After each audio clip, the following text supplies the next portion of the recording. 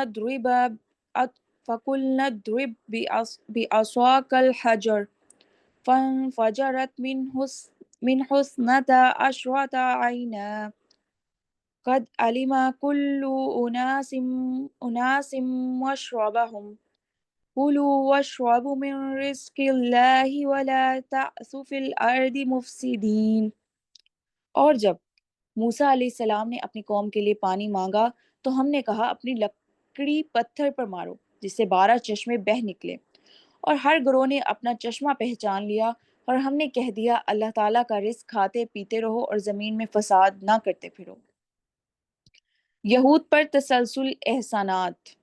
یہ ایک اور نعمت یاد دلائی جا رہی ہے کہ جب تمہارے نبی نے تمہارے لیے پانی طلب کیا تو ہم نے اس پتھر سے چشمے بہا دیے جو تمہارے ساتھ رہا کرتا تھا اور تمہارے ہر قبیلے کے لیے اس میں سے ایک چشمہ ہم نے جاری کرا دیا جسے ہر قبیلہ نے جان لیا اور ہم نے کہہ دیا کہ من و سلوہ کھاتے رہو اور ان چشموں کا پانی پیتے رہو، بے محنت کی روزی کھا پی کر ہماری عبادت میں لگے رہو، نافرمانی کر کے زمین میں فساد مت پھیلاؤ ورنہ یہ نعمتیں چھن جائیں گی۔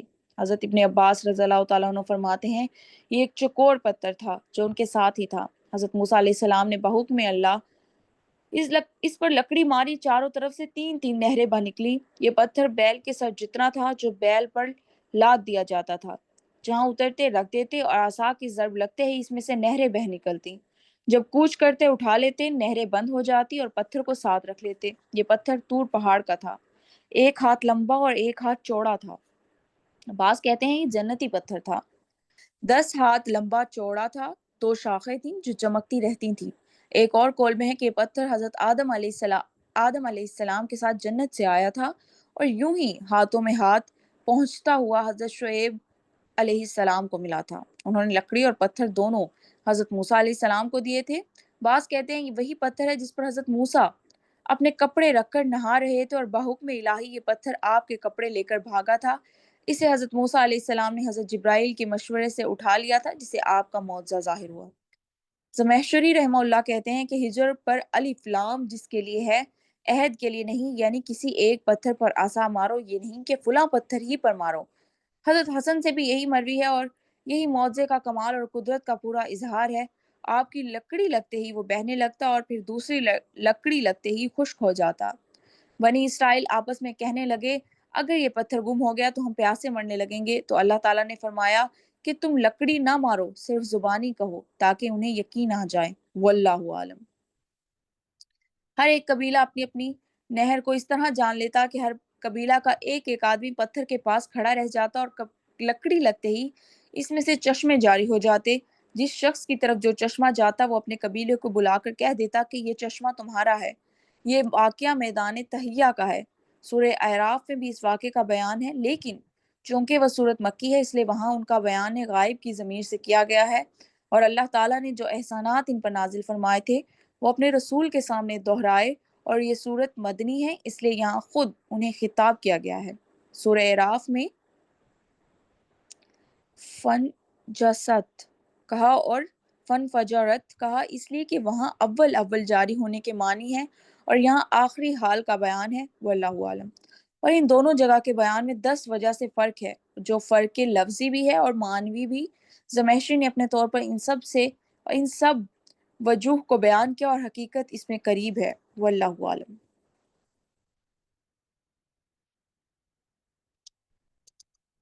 جی آیت نمبر 60 تک کمپلیٹ ہو گئے، آج ہمیں یہیں تک کرنا تھا۔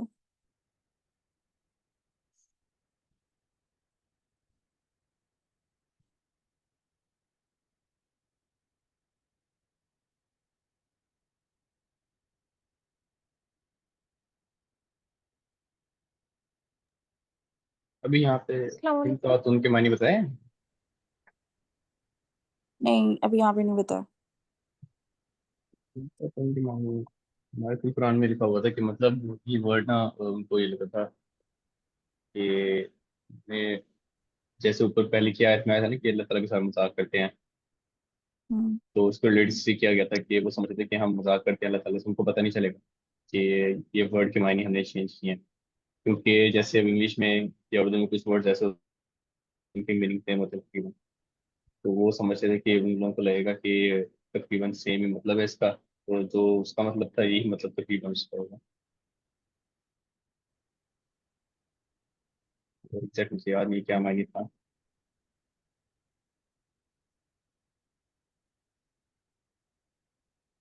السلام علیکم۔ وعلیکم السلام۔ اس کا تعارف میں اس کا معنی تھا کہ ہمیں روٹی یا کچھ کھانا مطلب تھا، ہمیں یہ چاہیے، سبزی ترکاری وغیرہ۔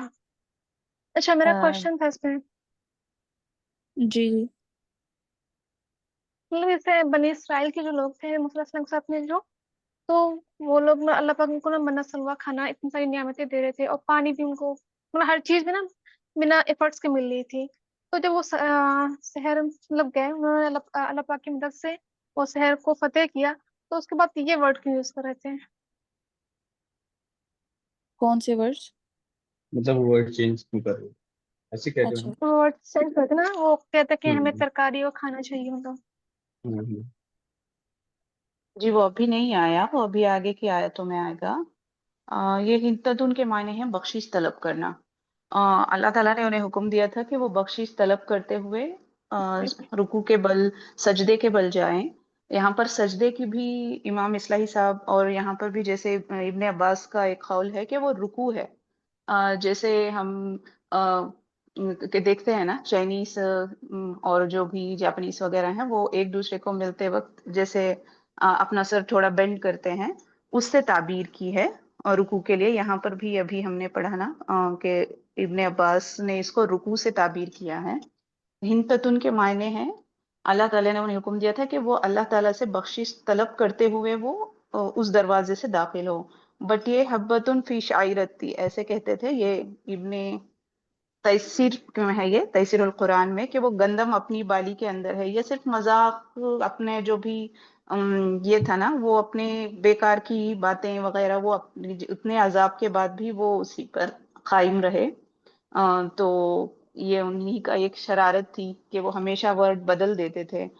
جیسے آگے بھی آئے گا کہ رائینا تھا کہ ہماری طرف توجہ کریں، اس کو وہ رائینا کہتے تھے کہ آئے ہمارے چرواہے۔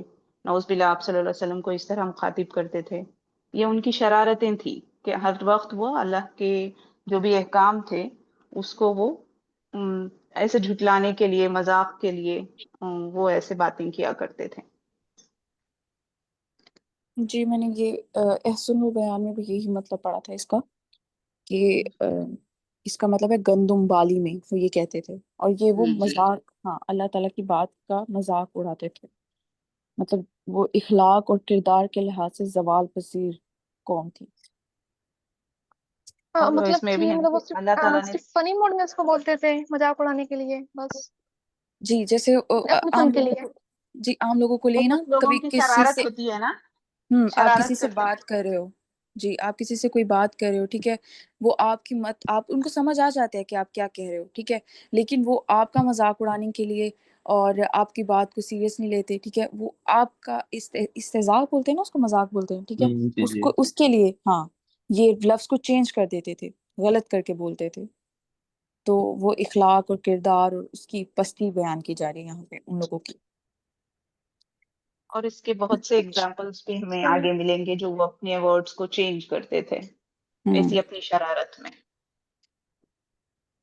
وہ ناموں کو چینج کر دیتے ہیں، ٹھیک ہے، مسلم ابھی سائنٹسٹ آپ لوگ دیکھیں گے تو وہ لوگ نام چینج کر دیتے ہیں ان کے، وہ اپنی مرضی سے ان کے نام پکارتے ہیں جتنے پچھلے گزرے، ٹھیک ہے، اور یہ ان کی روایت میں سے ہے، جو بھی ہے، یہود جو ہیں وہ اس کام کو کرتے ہیں، اور جب ان کو سجدہ کرنے کا کہا گیا ان کو پتا تھا، ٹھیک ہے، اب اس میں سجدہ دو تین معنوں میں لیا جاتا ہے، ایک تو بالکل سجدہ جسے کہتے ہیں کہ سجدہ کرو ایک رکوع کی طرح تھا، اور ایک معنی یہ ہے کہ شکر کرو اللہ تعالیٰ کا، ٹھیک ہے، شکر کرتے ہوئے داخل ہو اور عاجزی کے ساتھ داخل ہو، جیسے رسول پیچھے حدیث وہ واقعہ گزرا کہ رسول صلی اللہ علیہ وسلم کس طرح سے داخل ہوئے تھے فتح کے بعد، وہ اس طرح سے ان معنوں میں لیا جاتا ہے۔ اب ان کو یہ بات پتہ تھی کہ یہ کس معنی میں بولا گیا ہے، کہ ٹھیک ہے، لیکن یہ پھر سجدہ کے بجائے اور گردنیں اونچی کر کے گئے، حالانکہ اللہ نے ان کو فتح دی تھی۔